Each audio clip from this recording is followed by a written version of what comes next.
Olá, rapaziada do nono ano. Vamos dar continuidade aqui ao nosso assunto. Movimentos sociais na Primeira República. Já falamos dos movimentos rurais e agora vamos falar dos movimentos urbanos, que são a Revolta da Vacina, a Revolta da Chibata e o movimento operário do início do século XX. Para a gente entender a questão da Revolta da Vacina, ocorrida em 1904, a gente tem que entender o contexto do início do século XX, final do século XIX, início do século XX, que está relacionada à modernização das cidades. Vamos dar uma olhada aqui. A modernização do Rio de Janeiro. A modernização do Rio de Janeiro está relacionada à Belle Époque europeia. Era uma expressão utilizada pelos europeus da época, que significava prosperidade, significava abundância, felicidade. Para os europeus daquela época, eles estavam vivendo o ápice da humanidade, ou seja, o avanço científico, o avanço tecnológico e também a questão da cultura, né? Estavam vivenciando o ápice da cultura. Então, a Belle Época representava um período de avanço, o auge da civilização humana representada pelos europeus. O mais importante da Belle Época era o avanço tecnológico. O avanço tecnológico dessa época foi bastante significativo. Exemplo, a luz elétrica, para nós, né, não significa tanto porque estamos acostumados. Mas naquela época as cidades eram iluminadas a querosene, a lâmpadas, né? Havia o funcionário encarregado de ligar as lâmpadas, as lamparinas. E a luz elétrica, né, veio a transformar toda uma realidade. Temos também o cinema bastante importante para o lazer, para a cultura da época.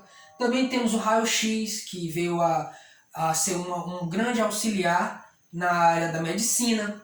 Temos o telégrafo, que modificou as comunicações, né, a velocidade das comunicações, e dentre outros aí. Temos também os carros, temos também os aviões também estavam sendo projetados. Então, a Belle Época, ela representava o que tinha de melhor da civilização europeia. Era um sentimento de progresso, um sentimento de felicidade contínua, vivenciada pelos europeus. E os brasileiros tentaram pegar essa expressão e trazer para cá no quesito de modernizar o Rio de Janeiro. Quem se encarregou desse processo foi o presidente Rodrigues Alves, né? Ele decidiu, vamos modernizar as principais cidades do Brasil e a primeira vai ser o Rio de Janeiro. E entregou essa responsabilidade ao prefeito, que era o Pereira Passos, né? Ele recebeu essa missão e abraçou essa missão de modernizar a cidade do Rio de Janeiro. Bem, o que era modernizar a cidade? A gente tem Paris como a cidade modelo. Paris, ela representava uma cidade bastante moderna. As ruas eram largas, né? Havia saneamento básico, havia água encanada, havia inúmeros estabelecimentos comerciais, havia inúmeros estabelecimentos de lazer, o cinema, por exemplo. Também a gente pode dizer que Paris era um exemplo a ser seguido pelas outras cidades. Paris era, na visão dos europeus, era a cidade modelo, a cidade onde a ciência estava no ápice e também as artes e a cultura. Bem, para modernizar o Rio de Janeiro, foi tomada algumas atitudes um tanto duvidosas, né? Vamos lá. Demoliu casas e cortiços do centro da cidade. O primeiro passo para modernizar a cidade do Rio de Janeiro foi uma atitude muito dura, que foi demolir as casas e os cortiços do centro da cidade, onde era habitada pela população pobre. A população pobre, ela não tinha para onde ir. Ela não tinha os documentos do terreno, elas não tinham nada. Então, com mão forte, com a ajuda da polícia, construtoras foram lá e demoliram essas casas e cortiços do centro da cidade. Ao fazer isso, a população pobre foi obrigada a se deslocar para outros lugares. E os lugares disponíveis na cidade eram os morros, né? os morros que a gente vê naquelas novelas da Globo, né? As favelas, né? Podemos dizer que isso deu origem às favelas, aquele amontoado de gente um em cima do outro, e também para a periferia, ou seja, os bairros mais afastados do centro da cidade. Isso causou grande tensão na sociedade, isso causou um sentimento de raiva nessa sociedade pobre. Cerca de 15 mil pessoas foram desabrigadas e obrigadas a ir para outros lugares, abandonaram seus lares, abandonaram o conforto, podemos dizer assim, para se arriscar nos morros e periferias da cidade.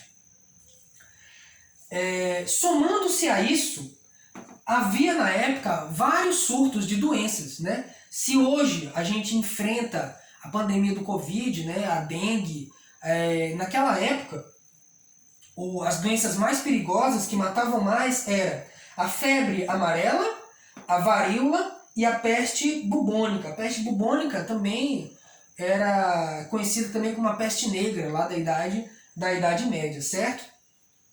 Para resolver isso, o prefeito da cidade, Pereira Passos, junto com o secretário de saúde, que era Oswaldo Cruz, eles decidem fazer a vacinação obrigatória. O que é a vacinação obrigatória?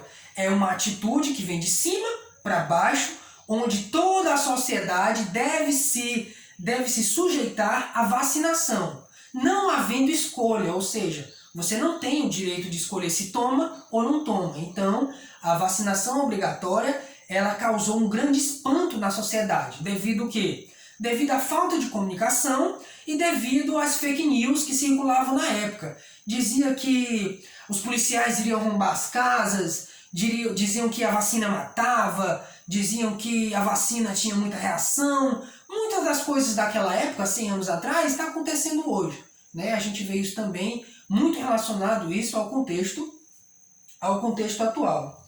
Soma-se a isso, né, a vacinação obrigatória, também temos um elevado custo de vida. Se hoje é muito difícil sobreviver, imagine há 100 anos atrás, onde toda a concentração ficava nas mãos da classe média e da classe alta. Então a classe baixa sofria e muito para sobreviver, e a taxa de mortandade entre a classe baixa devido à fome era muito alta. Bem, esses motivos aqui que eu falei para vocês, né, a demolição, a questão da vacinação obrigatória, o alto custo de vida, gerou conflitos, né? Gerou vários conflitos. A classe baixa entrou em conflito com a polícia em várias regiões da cidade.